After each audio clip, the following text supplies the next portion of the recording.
Hey guys, it is Carly here bringing you episode number 6 of my entire horror movie collection. Yes, we are moving right along here. Picking up where I left off, I was in the middle of the L's, and this section is probably going to be a little bit shorter than the other ones because I've been moving stuff around on the shelf, and where I am on the shelf, like some of the movies, got moved onto another shelf, and I don't want to repeat myself or go ahead of myself or anything like that, so I probably won't show as many movies here. But anyway, moving right along with the L's. Next up we have The Last House on the Left. Believe I just brought this up in a previous video. Sorry if you can't see because of the glare there, but yeah, Last House on the Left, I watched it. I was really interested in checking it out just because I heard how disturbing it is, and I've heard it talked about many, many times. I saw the remake before the original, and I checked it out, and I really did not care for it all that much. I did not like the comedy elements in it. I did not think they blended well with the movie at all. It was just very weird and awkward, and there are some good parts in it, some very disturbing moments, but for me, it's just not a movie that I really, really enjoy.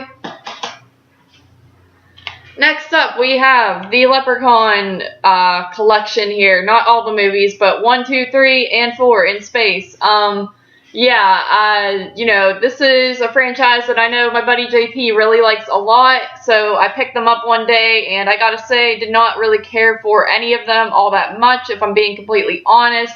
Part 1, not too bad. I feel like I gotta give that one a rewatch, because I know that one's probably the best in the franchise, but I still had trouble paying attention to it, so I'll probably have to give it a fair rewatch. But anyway, part 2, I remember not liking because the main actress was really annoying, if I'm remembering correctly, and I just did not care for it all that much. And then part 3 was probably my favorite, to be honest. I don't know why. That's the one, I believe it's set in, Las Vegas, and I just thought it was kind of a cool setting, and I actually like the characters probably the most in this one. And then part 4 was just dreadful. I barely was able to really pay attention to it. Not a good movie at all, and I have not seen the other movies. Really not in a hurry to watch the other ones, even though I hear the ones where he's in the hood are probably some of the best ones. I still just don't really feel like picking them up, but I will one day just to complete the collection.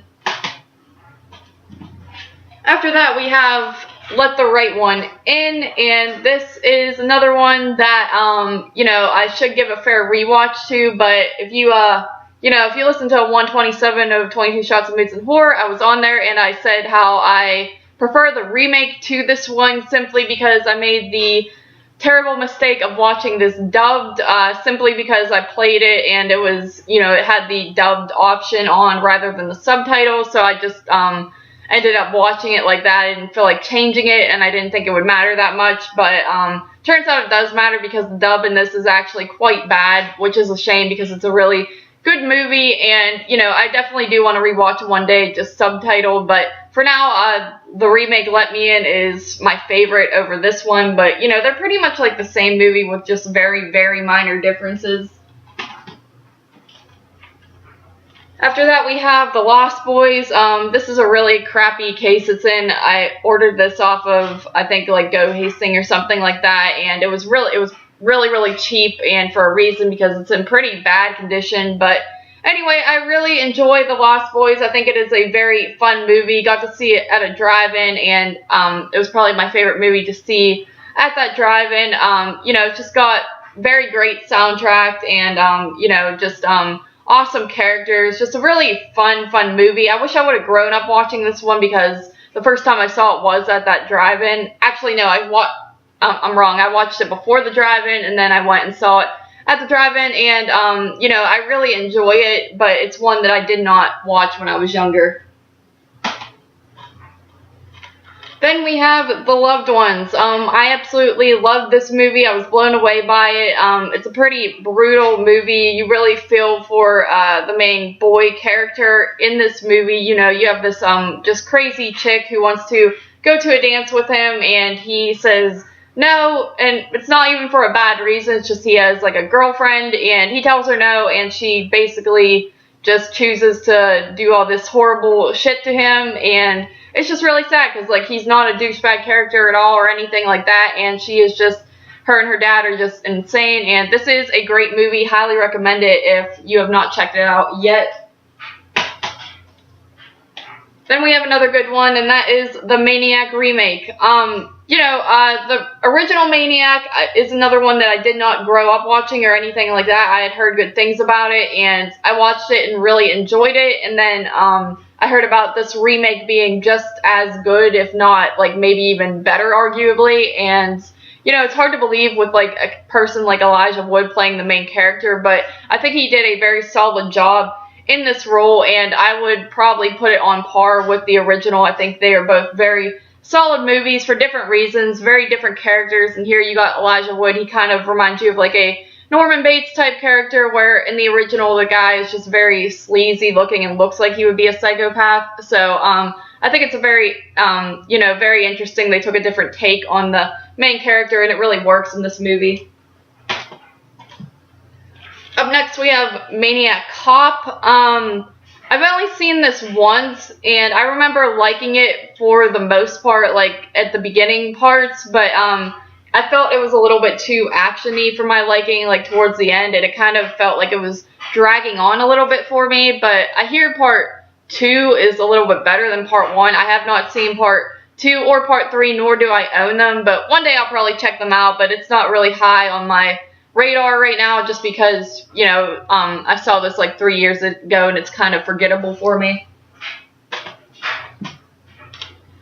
Next we have the Martyrs remake, the American remake, of course. I had just watched the original because JP really wanted me to check it out, and the original is a great movie. I would probably say it's like a 10 out of 10, and then I saw this one had just come out and it was at Walmart, and I figured why not pick it up and compare it a little bit to the original. I thought it would be fun, and it's basically like exactly the same as the original, which is very dumbed down for the American audience, I guess. And it's not a horrible movie, but if you watch the original and then you watch this really has nothing good to offer except for a very toned down version. There's still some brutal moments in it. Just what they did with the story is not as respectable as what they do in the original. After that, we have May. I know I've talked about this many times in group pages and on podcasts and videos and things like that, but what can I say? May, I give it a 10 out of 10. Probably one of my favorite horror movies at this point, honestly. I think Angela Bettis does a very good job of playing this like awkward, just cringy character. Like there are actually moments in this movie where I have to look away, not because it's scary, but because it's so awkward. Like I always find myself like trying to distract myself from watching it, and just because of that, I think it's great. It's like a horror movie based off of awkwardness, and there's also some disturbing moments in it as well. So yeah, May, one of my favorites. Then we have The Messengers. JP bought me this one day, and this is a movie I actually grew up watching. I think this is from like the later 2000s. Yeah, it's from 2007, so I would have been 10 when this came out, and I remember it being on TV a lot. I think it was on Sci-Fi quite a bit, if I'm recalling correctly, and it's not a great movie. It's like a typical haunting, ghostly movie. These people were moving to this house in this like deserted area kind of, and there's some ghostly stuff going on, and it's got Kristen Stewart. I'm not the biggest fan of her, but I think she does all right in the role, and it's just like a fun movie, and for like nostalgia purposes, it's one that I would go back to because I remember watching it quite a bit when I was younger, and it was on TV a lot. Then we have The Mist. The Mist is a fantastic film. Got one of the most upsetting endings of all time, and nothing but great things to say about this. The only bad thing about it really is the CGI effects are kind of terrible in it.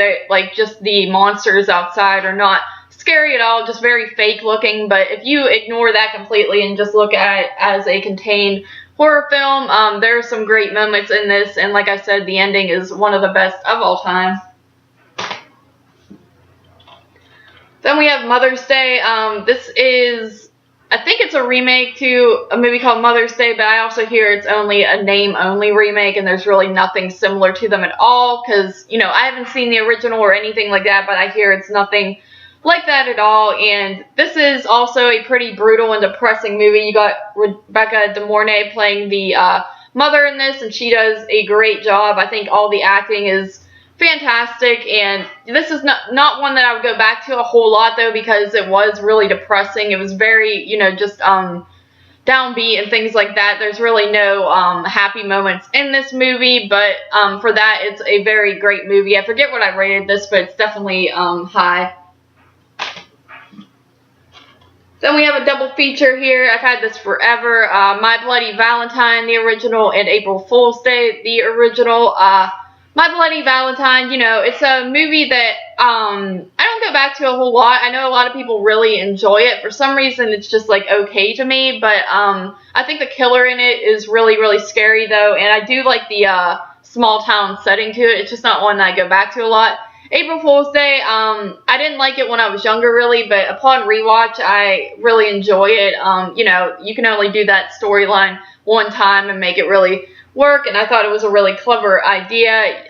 You have Amy Steele was one of the main characters in it, and, you know, I really like her in Friday the 13th Part 2. I've never really seen her in anything else, but I think she just has a great look to her, and yeah, pretty good standalone slashers. Then we have Night of the Living Dead.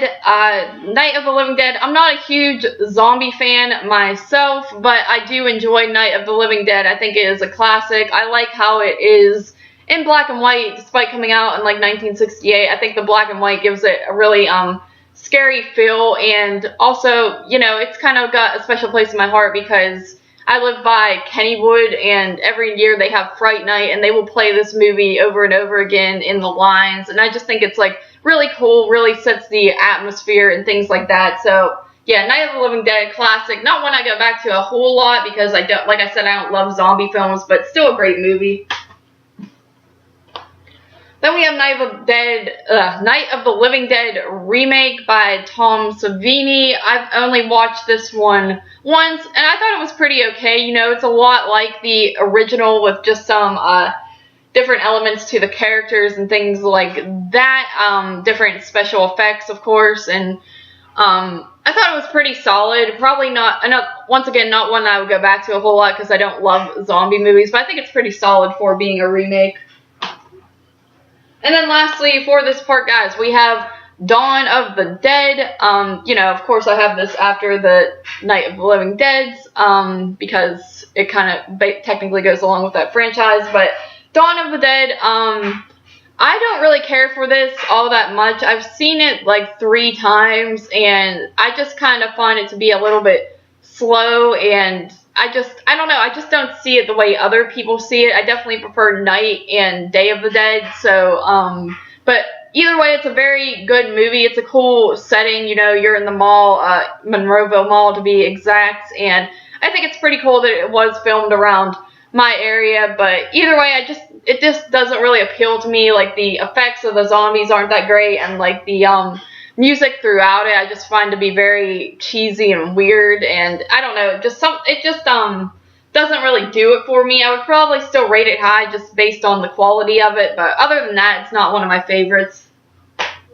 So yeah, that's it for part 6, guys. Thank you once again for joining me, and hopefully I'll have part 7 up soon. So yes, once again, thank you guys for watching, and I will see you next time.